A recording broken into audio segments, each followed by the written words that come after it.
परमेश्वर की हजूरी में आपका स्वागत है। आशा करते हैं आप और आपका परिवार पूरी तरह से स्वस्थ हैं। एक बहुत ही अहम विषय, इसके बारे में बहुत ही गड़बड़ चल रही है। कोई बोल रहा है दशमांश यानी टाइथ देना चाहिए, तो कोई बोल रहा है नहीं देना चाहिए। इन सब बातों के चलते विश्वासी लोग परेशान हो चुके हैं कि उन्हें क्या करना चाहिए। लोगों के बहुत सारे सवाल होते हैं, जैसे कि क्या मुझे दशमांश देना चाहिए? क्या मैं अपना टाइथ किसी आदमी को दे रहा हूं? क्या मैं दशमांश देकर गलत तो नहीं कर रहा? यह धन मेरा है तो मैं इसे किसी पास्टर को क्यों दूं? और भी बहुत सारे सवाल हैं। अगर आप भी इस तरह की उलझन में हैं तो घबराइए मत।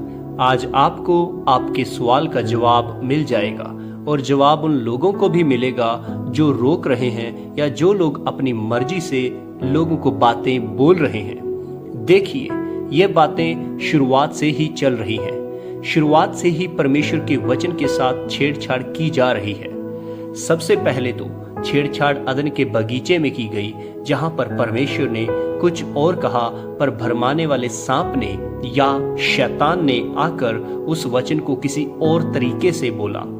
भरमाना और उलझाना परमेश्वर का काम बिल्कुल भी नहीं है, यह शैतान का काम है। जिस तरह से परमेश्वर ने अपने दूत या अपने सच्चे सेवक इस संसार में छोड़ रखे हैं, उसी तरह से शैतान ने भी अपने दूत या अपने सेवक इस संसार में उसके काम को करने के लिए छोड़ रखे हैं। अब ज्यादा समय बर्बाद ना करते हुए हम खास विषय की तरफ बढ़ते हैं, जिसके लिए आप इसे देख रहे हैं। सबसे पहले लोग यह बोलते हैं कि दशमांश पुराने नियम का हिस्सा है, तो यह नए नियम की कलीसिया को नहीं करना चाहिए। दूसरी बात बोली जाती है कि यीशु मसीह ने या फिर यीशु मसीह के प्रेरितों ने इसके बारे में कभी जिक्र नहीं किया। तो आइए अब हम इसे एक खास तरह से समझने की कोशिश करते हैं। क्या बोला तुमने कि पुराने नियम का हिस्सा नहीं है? तो क्यों ना हम ऐसा करें कि पूरे के पूरे पुराने नियम को हटा दें, फिर नए नियम को देखें। पुराने नियम को पढ़ना छोड़ दें, सिर्फ नए नियम को पढ़ें। क्यों ना हम अब्राहम, याकूब, इसहाक, सुलेमान या यशाया आदि इन सभी की बातें करना बंद कर दें, सिर्फ नए नियम के प्रेरितों की और यीशु मसीह की ही बातें करें, क्योंकि यह सभी तो पुराने नियम के ही हिस्से हैं। दूसरी बात यह बोला जाता है कि यीशु ने या चेलों ने सीधे तौर पर दशमांश देने के बारे में नहीं कहा। तो मैं आपसे कहना चाहता हूं, यीशु ने या फिर उसके चेलों ने कार खरीदने के बारे में भी तो नहीं कहा, घर बनाने के बारे में भी तो नहीं कहा, microphone, mic, mobile phone, plane या महंगी घड़ी या और भी बहुत कुछ जो आज लोग कर रहे हैं, वह करने के लिए नहीं कहा। तो आप इसे क्यों कर रहे हैं? क्योंकि नए नियम में इसके बारे में कुछ भी लिखा हुआ नहीं है। समस्या यह है कि तुम अपने पैसे को हर एक ऐसे काम में लगा सकते हो, पर जब बात परमेश्वर को देने की आती है तो तुम इधर उधर की बातें करते हो। यह लिखा है, यह नहीं लिखा है। यीशु मसीह ने नहीं कहा या चेलों ने नहीं कहा, इसका मतलब यह है कि उन्होंने सिर्फ दशमांश नहीं, उससे कई गुना ज्यादा देने के लिए कहा। इसका मतलब यह हुआ कि जब हनन्या और सफीरा ने झूठ बोला तो उनकी मौत हो गई। झूठ बोलने का कारण था पैसा, और पतरस भी इसके बारे में बात करता है। नए नियम की कलीसिया को बहुतायत से देने के लिए कहा गया, ना कि सिर्फ 10% में सीमित रहने के लिए कहा गया है। बाइबल के अंदर साफ शब्दों में है, जो पैसा वह आपके दिल को दिखाता है। जब एक व्यक्ति यीशु मसीह के पास आया कि मुझे अनंत जीवन के लिए क्या करना होगा, तो यीशु ने कहा अपना धन बांट दे और मेरे पीछे आ। यीशु मसीह उस वक्त उसका दिल देखना चाहता था, और उसका दिल पैसे के ऊपर था। आज बहुत सारे मसीही लोग आनाकानी करते हैं, यह लिखा है, यह नहीं लिखा, मुझे देना है या नहीं देना। इसका मतलब यह है कि उनके दिल के अंदर पैसे का स्थान बहुत ज्यादा है और परमेश्वर का स्थान बहुत कम। अगर पैसे की जगह यीशु मसीह आपकी किडनी मांगे या कोई और चीज मांगे, तो क्या आप दे देंगे? बाइबल में तो ऐसा लिखा है कि यह अधर्म का धन है, यह धर्म का पैसा नहीं है, क्योंकि दुनिया में सबसे ज्यादा बुरे काम धन से होते हैं। यह पैसा जो आज है और कल नहीं होगा, और आज आप भी आज हैं और कल नहीं होंगे, इसे आप अपना परमानेंट मानकर बैठे हैं और परमेश्वर के राज्य के लिए देना नहीं चाहते, तो परमेश्वर आपको क्या दे सकता है? परमेश्वर के वचन के अंदर पैसा लोगों के पैरों के नीचे था और परमेश्वर का अभिषेक उनके सिर के ऊपर था।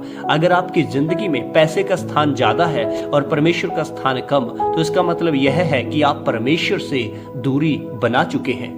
और अगर आप परमेश्वर के राज्य में देने के लिए 1000 बार सोच रहे हैं, तो इसका मतलब यह है कि परमेश्वर आपके लिए, उसका राज्य आपके लिए या उसकी सेवा आपके लिए कोई ज्यादा मायने नहीं रखती। पर अगर आपने एक महंगा फोन खरीदना होता है तो आप 1 मिनट भी उसके लिए नहीं सोचते।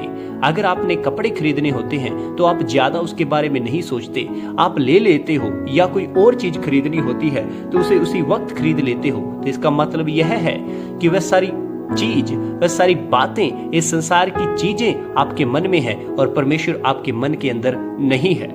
जब परमेश्वर का वचन, पवित्र बाइबल यह बात बोलती है कि तुम मुझे परखो कि मैं तुम्हारे लिए आकाश खोलता हूं कि नहीं, तो शैतान आपको हमेशा रोकेगा, क्योंकि उसे पता है अगर आप आगे बढ़ेंगे तो आप परमेश्वर की महिमा करेंगे। इसलिए वह आपके धन को और आपकी जिंदगियों को श्रापित करता है जब आप परमेश्वर के वचन को तोड़ देते हैं।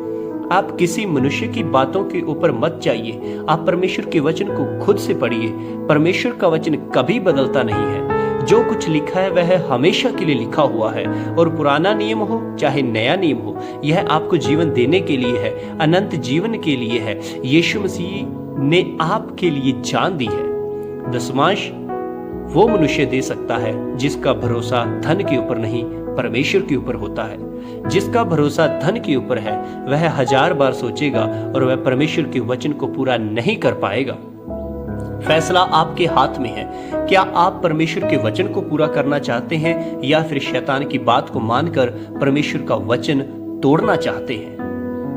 मैं तो यह जानता हूं कि जो कोई परमेश्वर के वचन को पूरा करता है उसकी जिंदगी में किसी भी चीज की कमी नहीं रहती, क्योंकि परमेश्वर का वचन सामर्थी है और वह उन लोगों की जिंदगी में पूरा होता है जो लोग उसे वचन को मानते हैं।